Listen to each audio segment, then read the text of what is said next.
Hi, my name is Joe Guzzo. This is the Folk Project television show. Thank you for joining me today for our first show. It's been a challenge learning how to make this work, and please, if you see any glitches, technical problems, issues like that, let's blame it on the technology. However, if it's perfect, you can blame it on me. The Folk Project wanted a show to bring some entertainment and music to its many members. When we did our initial brainstorming, it became clear we needed a powerhouse guest to help us with the premiere episode. Who better than the project's good friend, Toby Walker. Toby is a unique performer. He plays his own distinct versions of the blues, rags, does a lot of good old country picking, and so much more. He's traveled widely throughout the world, and he's brought his sound to fans across the United States, the United Kingdom, and Western Europe. In addition to performing, he offers lessons to aspiring guitarists. Here are some websites you should check. And if you give me just a second, I will bring you up a little. There we go. His homepage can be found at www.littletobywalker.com. The Twitch TV channel, which many of you probably just came from, is www.twitchtv.com/TobyWalker. Toby has guitar lessons that he offers, and that can be found at www.tobywalkerslessons.com. You can also donate to Toby, and I urge everyone to please take the time to do so. In this difficult time, we have so many performers that are unable to get out there and make the money that they were making before, and they still have bills to pay, they still need to eat.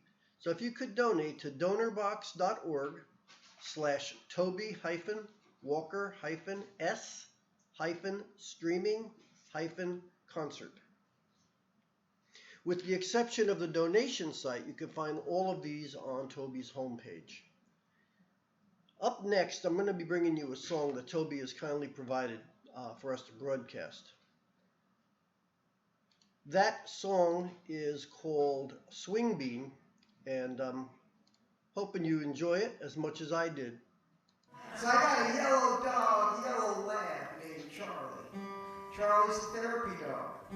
Cool little dog. When I got her, I looked on the internet for all those cool little things you could buy them, you know. Came across this DVD. You can test your dog's IQ. Yeah, $29.95. This is how it works. You spend $29.95 on that, you know your dog's smarter than you are. Well, at this point, I'd like to introduce the band. Okay. Yeah, they're right here. This is my bass player here, and my rhythm guitar and lead guitar player. And I'm going to do this instrumental I wrote called Swing Bean. You can turn the guitar into just a swing band. And I'll have my bass player. A little bit more of a monitor there. That's it. That's the bass player. Now I got a lead guitar player that comes in like this.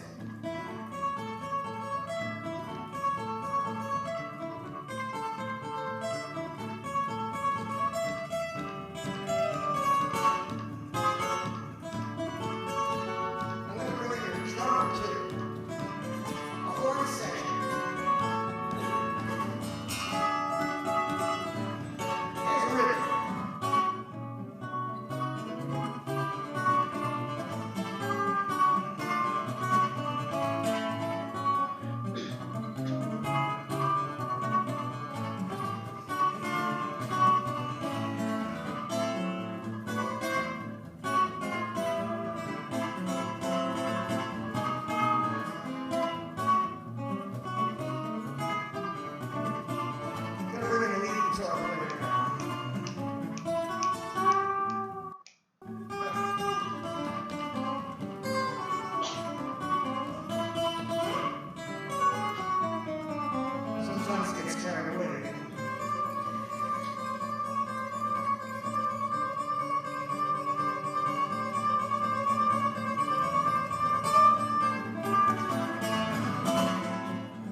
That was a great song. I really love that thing. If I had just a fraction of the skill he has with his guitar, I'd be out there doing the same thing he's doing. But that's not going to happen anytime soon. So I guess we'll just have to depend on talents of people like himself to entertain our guests. Toby and I met for an interview, and we learned a lot about him. I learned a lot about him when we spoke. I hope you'll find him and what he has to say as interesting as I did. I'm going to present you that interview now. For those of you who watched Toby on his Twitch TV channel a few minutes ago, he already has played that interview. So if you've seen it before and you don't want to watch it, you can walk away for about 20 minutes, 25 minutes, and then come on back. We'll have more music and more discussion about Toby. And here we go. Hi, this is Joe Guzzo. First of all, I want to thank Toby for being so cooperative in helping us to put together an interview where we can kind of poke him and prod him for some information about his life and about the things he loves and maybe some weird stuff that I've thought up over the last few hours. Like everyone else, you're forced to remain at home. How are you doing? I'm doing okay. It's a little weird, but I'm doing okay. Not bad. I'm trying to stay. I'm staying healthy and doing everything I'm supposed to do.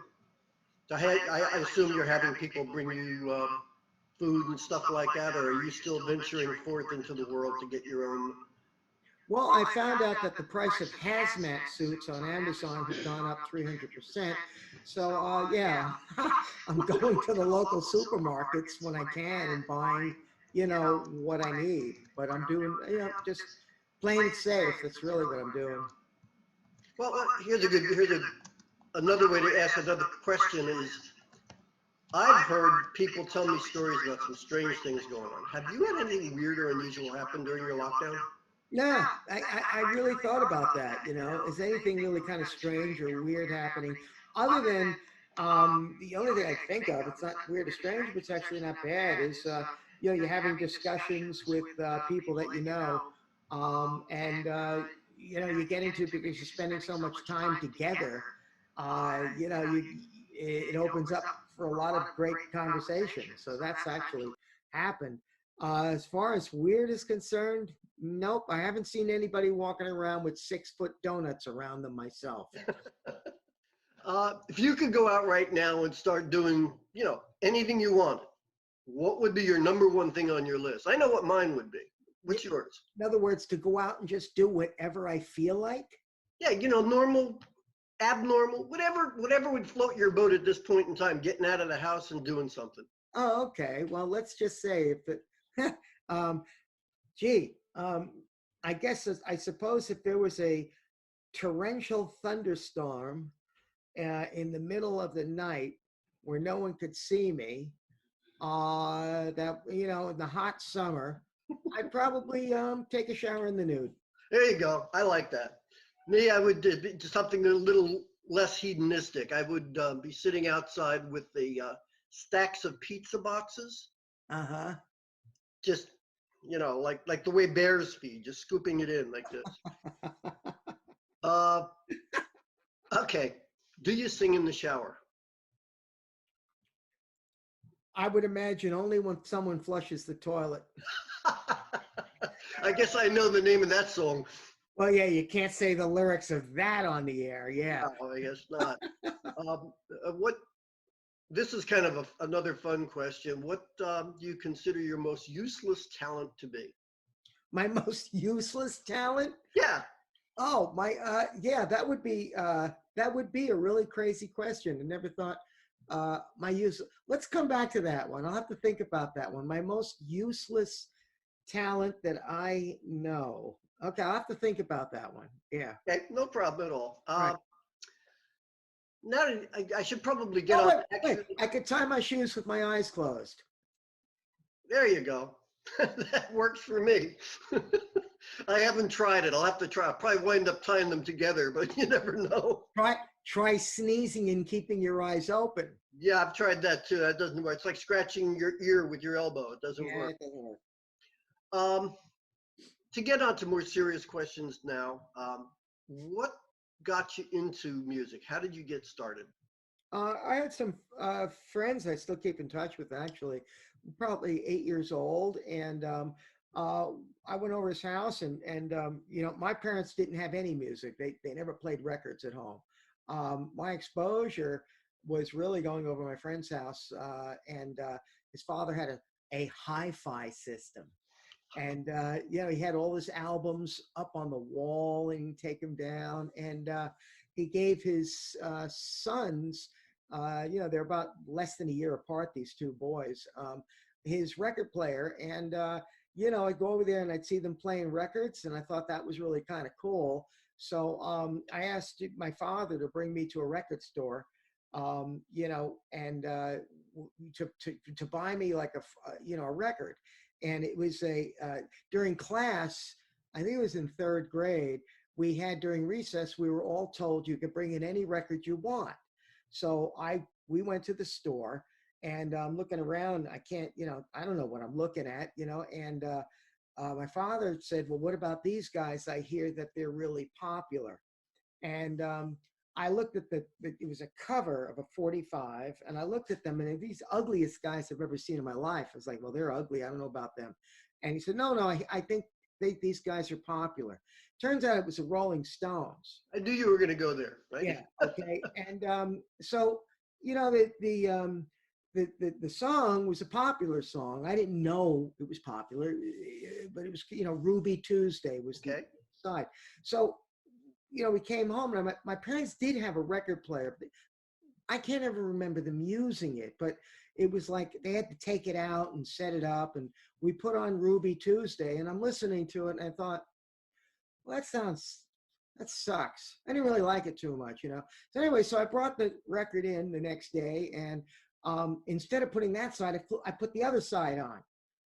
And I thought, well, that should sound pretty good. Yeah, and it was. And I loved that song. And everybody in the class was like, wow, they never heard that song before, because nobody plays the B side.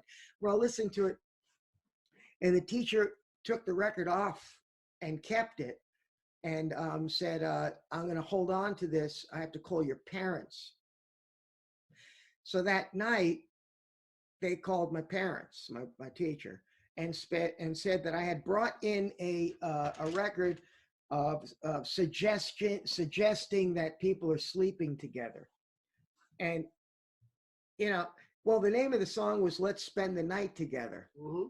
Now I Need You More Than Ever. I thought it was about sleeping over your friend's house. What do I know? So I got in trouble for that. But that's what got me into music, was listening to the Rolling Stones. And at that time, of course, I'm only 8 years old, you know, but the Monkees. And then I started getting into the Beatles. And, you know, at that point, it was like, wow. That's interesting. Mine is a little less interesting. My mom was always into music, so there was always a record, not a record, a radio playing. Right. So I got to listen to her. What's your out of all the songs you perform? Do you have a favorite? Yeah. I think it's a tune. I like playing the song "I Know You're Rider." It's a traditional tune, but I like the free form. I like improvising a whole lot, so I get to improvise in that song a lot, and it has this dynamics and stuff like that.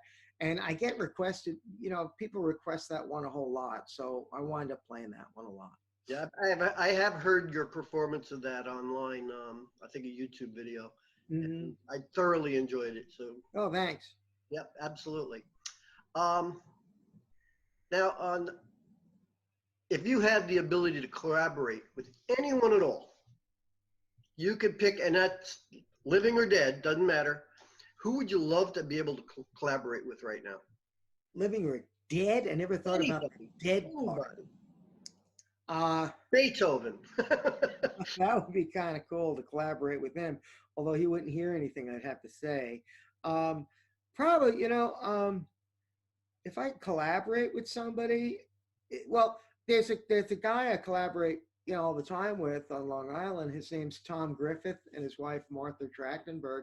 I like, collaborating them, but if it was like a fantasy, collaboration, um, wow, I probably would I probably collaborate with probably maybe a well, this may sound strange or something, but I probably would like to, if I'm sitting there writing a song in a room and there's somebody else doing something, I'd probably collaborate with an artist, that's painting something. Oh, Because I would probably kind of look at the painting and just sort of improvise and watch what the painter's doing.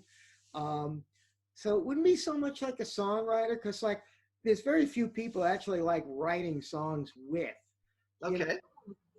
yeah, I kind of like, but maybe if I was watching somebody being very creative with something, while I'm kind of like being creative, and maybe that energy would kind of flow.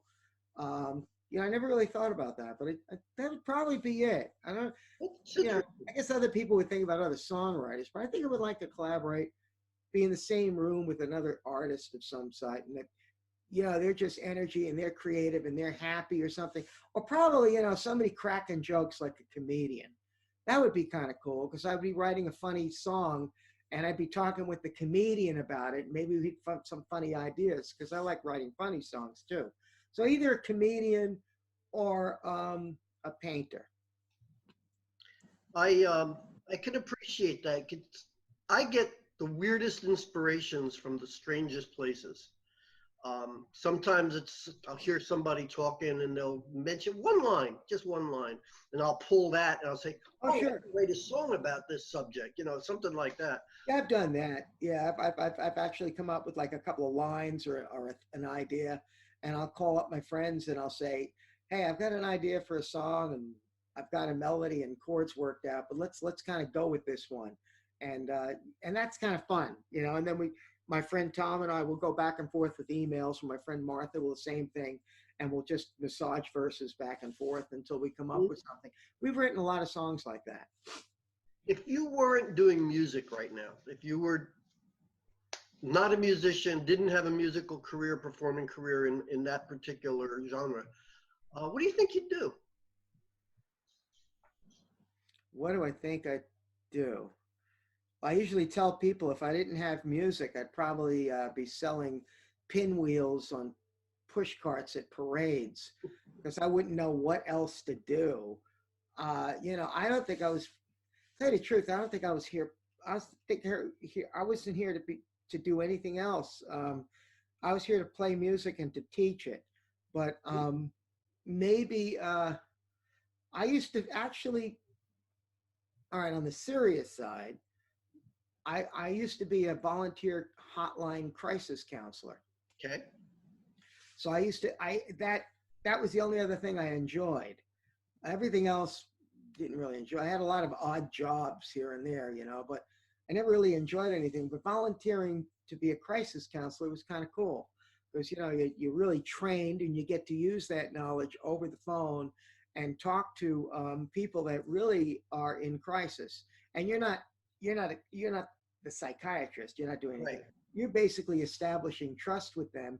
And then once they trust you, then you can recommend and refer them to the real professionals. Well, remind me to give you a call when. But it's that first line, of somebody calling, they're freaking out, and they need somebody to talk to. So I had spent, it was a year and a half training course, but I did it in like 9 months, and then I did that volunteering for 4 years while I lived in that particular area, and I wound up being a mentor, teaching other people how to do it. So Right. I would probably do that. Yeah.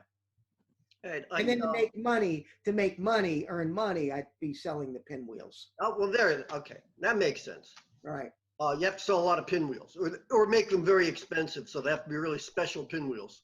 Or not needing much to live on. Right. What's the best advice you personally have received? The best advice I've received.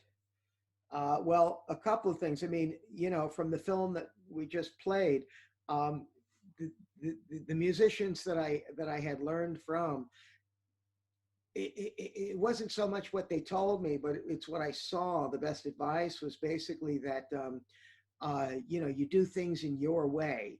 Don't try and be an mirror image of anybody else. Really try and do it in your way. And that's trying what I bring to my music. But the best advice I think I ever read was, you know, it's basically getting out of your comfort zone. And it was a quote, and I don't know who said it, and I'll paraphrase it, but, you know, ships were always safest in the harbor, but that's not what they were built for. Correct. You know, you got to get out there into the sea and take your chances. And I think that's pretty much a lot of what my life has been about. It's just basically risking things and taking chances. And, you know, it winds up to be an interesting experience or collective experiences. Yeah, I think if I had to share mine, it was a friend who told me to, if you're trying to do a job, if you're going for a job, if you are trying to find something new, try to find something that's a little bit out of reach, something that you're not quite comfortable doing. You don't Yeah. know how to do it exactly. You have an idea maybe, but you don't have an exact. And give that a try, because chances are somebody who you're going to be working for will want to teach you their way of doing it anyway, Yep. and you don't have to unlearn bad habits. Sure. And I kept that went well for me for years. That makes a lot of sense. Yeah, yeah. What would you call the music you create? Because when I've listened to you, I've heard ragtime influence. I've heard, of course, the heavy blues influence. I've heard flat picking and you know, just sort of a mixture of different things. What would you say? How would you describe it? Well, I think that, you know, because there's so many influences, you know, I've been influenced by so many different types of music, you know, obviously the blues, but, you know, there's influences of jazz in there. There's influences of improvisational jazz and influences of not just rock, but the improvisational playing of rock. Like, you know, if you listen to Carlos Santana, you listen to Dickie Betts or any of these players that improvised a lot, you know, that really stuck with me, being able to improvise. So it was all out of the improvisations of jazz and of rock music, as well as like old time jazz and ragtime music, uh, you know, country music, and then also bluegrass music, because there's a lot of improvisations in Mhm. bluegrass as well. So a lot of that stuff influenced me, as well as the rhythmic qualities of classical Indian music. You know, listening to Ravi Shankar and listening to the tabla players and listening to the rhythmic influences that they had, and also a lot of the drummers that I would listen to in all of those genres of music. And I think if you could sum up in one word, it probably would be gumbo. It just be Okay, hey, I think that's you. We should make that a new genre then. right. It'd be gumbo because it's just a blend of all these cultures, you know, into a big, you know, mix of a soup. And I think that's kind of what it is. All right. I'm going to go and ask you now. What's the probably something I've asked you today, but what's the weirdest or funniest question you've been asked in an interview? The funniest question I've been asked in an interview, basically, is if I wear underwear. All right. I'm sure I don't want to ask that, but if you had a message to give to your fans right now, what would it be? It would be a heartfelt thank you. It would be an absolute heartfelt thank you, because if it wasn't for people, um, if I didn't have anybody to teach or anybody to play music for, it's okay, you know, to do it for yourself, but that's not, you know, I don't know whether I'm an extroverted introvert or an introverted extrovert, but there's both of those qualities in there. So there's times I do like, you know, discovering things on my own and playing them. But if I really don't get to share them with folks, it's for naught, and it's it's a huge thank you to literally a huge thank you to people that would show up at shows, or to people that would volunteer at the shows, or to people that would hire me, and especially the people that pay me, but it would be a big thank you. That would be the message. Well, I'd like to encourage all your viewers today, and anybody who sees this on the same interview. I'm going to be moving over to the Folk Project. Let the folks there at the Folk Project see this as well. I'm going to encourage everyone to go to your website and to help you out in this time when you can't be out on the road performing. Take the time to make a donation. The music is certainly well worth listening to, and you have still got bills to pay. So I'd like to see some folks donate a little bit that they can afford to help you stay afloat.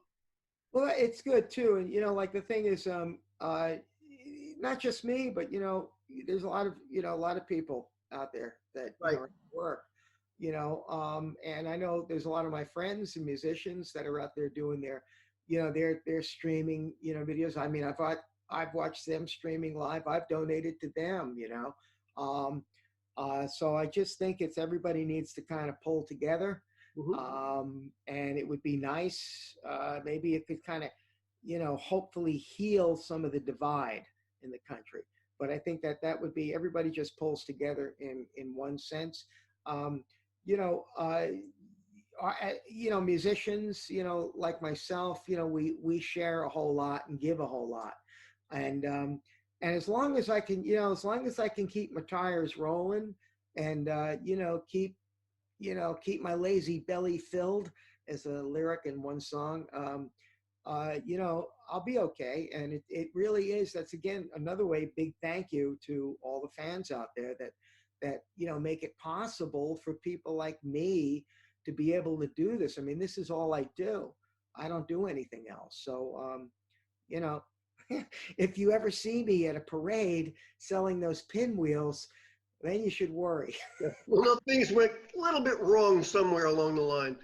I guess the best question to ask at this point, we're getting sort of toward the end of this, and I want to make sure that I let everybody know what's coming next from you. Do you have anything in the works as far as new albums? Do you have anything in the works as far as concert thoughts? I know this all is tied directly to the pandemic and when it ends, but what do you have in mind? What's next? One thing, a lot of people don't even know I play electric guitar, and I do. In fact, that was one of the things that I did for years, playing in various different bands. I didn't sing at all. I just hung out in the background. I was the guy that put the tinsel on the tree, the electric guitar. So I may be doing some electric guitar lessons. I produce my own lessons at home, and I've got a bunch on Homespun, the company Homespun. But I think I may be doing some electric guitar lessons. That's something in the future. I've also have written a bunch of songs that I've never recorded, and I'm looking into ways of distributing them without having to actually produce a physical CD, because I mean, a lot of people now, they don't even buy CDs, and they stream everything. So I may be just looking into ways of doing that. There's a lot of songs that I've written I haven't recorded, stuff like that. I think I'm going to, those are some things, projects in the works. As far as like where to perform, I don't know. I don't even know when that's going to come back. I can't even think about that, too far. I don't even know what I'm having for dinner tonight. So, it's neither do I. So, but I don't know about that. I want to get back. Hopefully the next tour in England, which is going to be early in 2021 in March, I think. Hopefully things will be okay by then. And I love touring over in the United Kingdom. That's my favorite place of all to tour. So we'll see. Well, I wish you the best of luck, obviously, hoping that you can get the things that you want done, get the opportunity to play where you wish to play. Mhm. And we appreciate so much you taking the time to talk with me today and giving me a chance to show what you have to say to the good folks over at the Folk Project over here in this part of the world. Yeah. Well, those big shout out to the Folk Project people because, you know, since I moved here in New Jersey, they've been just really, really, really nice. You know, Mark Schaefer and Mike Agranoff and a whole bunch of the other volunteers and people like that. You know, they've really been very hospitable to me. Um, it's like a little bit of a home. Yeah, I think I'm a member too, so that's kind of cool. But you know, it's sort of been like it's like a home, you know, for me. So it's good. And thanks, Joe, for doing the interview. And yeah, it's been fun. It's been a pleasure. Thank you again. Okay.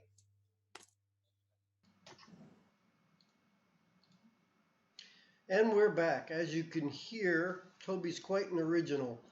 Uh, I believe that if I had hours to talk to him, I would find out so much interesting stuff. But considering that we had a limited amount of time and everything, I think we accomplished quite a bit and we learned quite a bit about him. What I'm going to do now is I'd like to bring you some additional music that Toby has done. Um, since we had him on the show live, I want to take some of his archived music that he supplied to me, give you a chance to listen to some of that. One of the songs that I'm going to play right now is the Online Religion song, and this has got a lot of humor in it, and I hope you enjoy it. And here we go.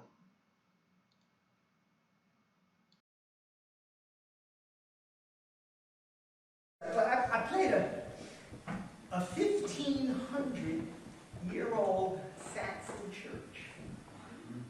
And you would think I couldn't get away with songs like I'm playing tonight. But I did. They take their religion seriously, you know, playing in a 1,500-year-old Saxon church. So while I'm on the subject of that, how many people here are regular churchgoers? Just raise your hand. Now hold on, I just got to count. 4, 5, 6, 7, 8, 9, 10, 11, 12, 13, 14, 15, 16, 17, 18, 19, 20, 21. 21. That's pretty. The further south I get, the more the numbers go up. All right. How many people here have access to the internet? Raise your hand.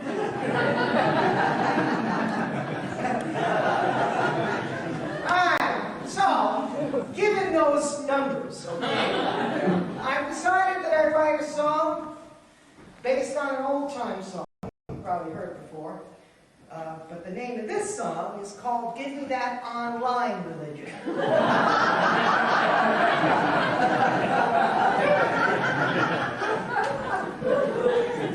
Now that's the chorus. Give me that online religion. Give me that online religion. Give me that online religion at god.com.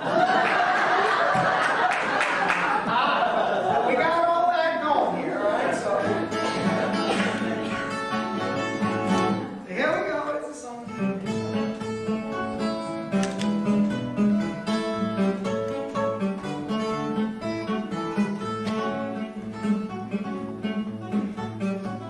Now every Sunday morning it was the same old thing. Had to put on a suit and tie when I heard the church bell ring. That church was always stuffy and the temperature too hot. My chair was about as comfortable as a U.S. Army cot. One day I saw this preacher on satellite TV. He said, "You want to save your soul now? Listen here to me. Go right to my website and there you will find salvation for your weary souls through America Online." Here we go. Give me that online religion. Give me that online religion. Give me that online religion at god.com. We got a good group here. First time I ever did this song was for the Huntington Folk Music Society out on Long Island. And they have their get-togethers in a church, of all places.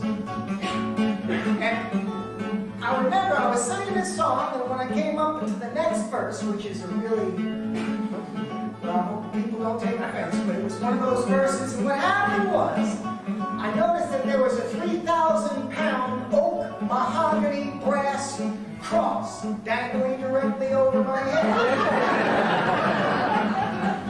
And I'm looking at this thing, and it's doing this as I started singing this next verse. Thank God I don't have that, really. I just got baptized and never had to leave the house. Had my face splashed with holy water with a simple click of a mouse. Well, I never have to shave, I don't have to comb my hair. I can praise the Lord above while I'm in my underwear. And those ladies of the websites I no longer miss. Instead, I find it interesting witnessing a brace. Now, I say that over in England, or especially in France, and they're like, what is a brace? And people over in Plainview, Long Island, they're like, oh, shit. And when it comes to tithing, oh, hell, that's not hard. Instead of an election late, you give them your MasterCard. Give me that online religion. Give me that online religion. Give me that online religion. At the GOD.com. Oh, we're going to testify.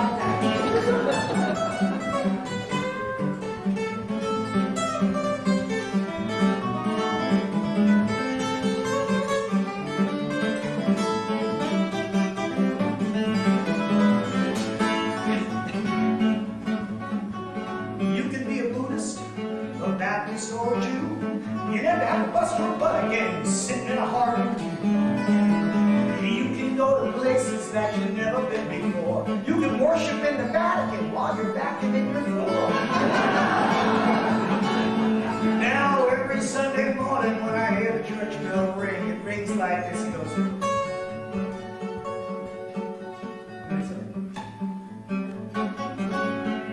I just roll over in my bed. I'll never miss a thing. I'll sleep right through the service, never miss a word that's said. 'Cause I can download the whole service through the comfort of my bed. Give me that online religion. Give me that online religion. Give me that online religion. At GOD.com.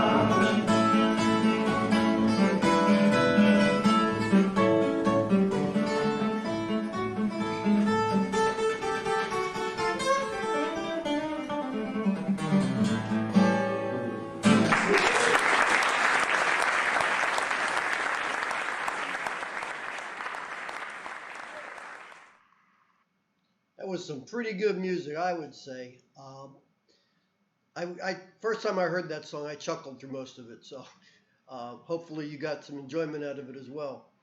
Now on to some business for just a few minutes.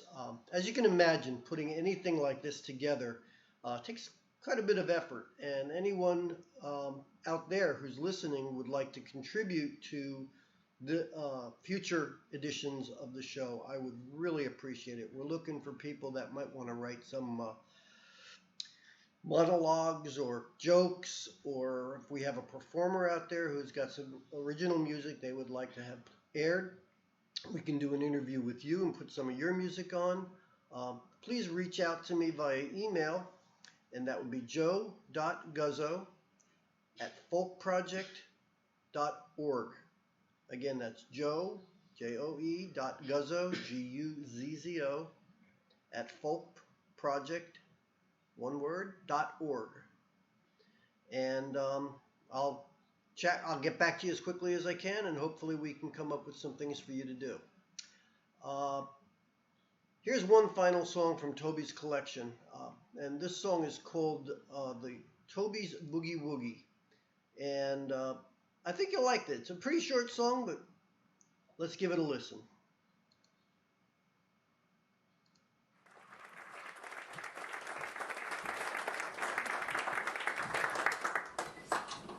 Two feet of snow. 2 whole feet of snow. Let's see.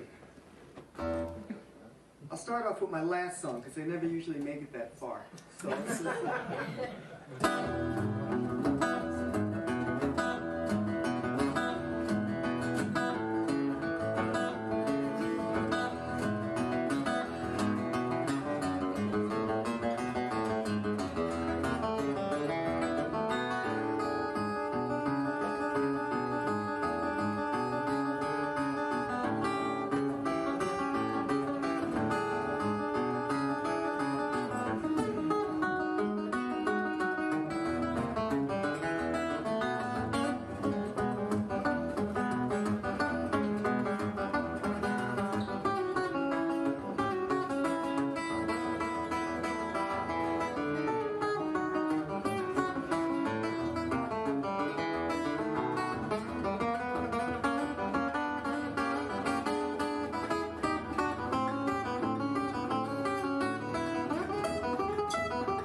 And we are back. That was a great song as well. That's it for today. I look forward to bringing you another show next Sunday. Until then, please stay safe, stay vigilant, listen to the health experts, and don't let yourself get lulled into complacence. It's hard to enjoy life if you're sick. This is Joe Guzzo for the Folk Project television show. I will see you all next week. Thanks so much for tuning in.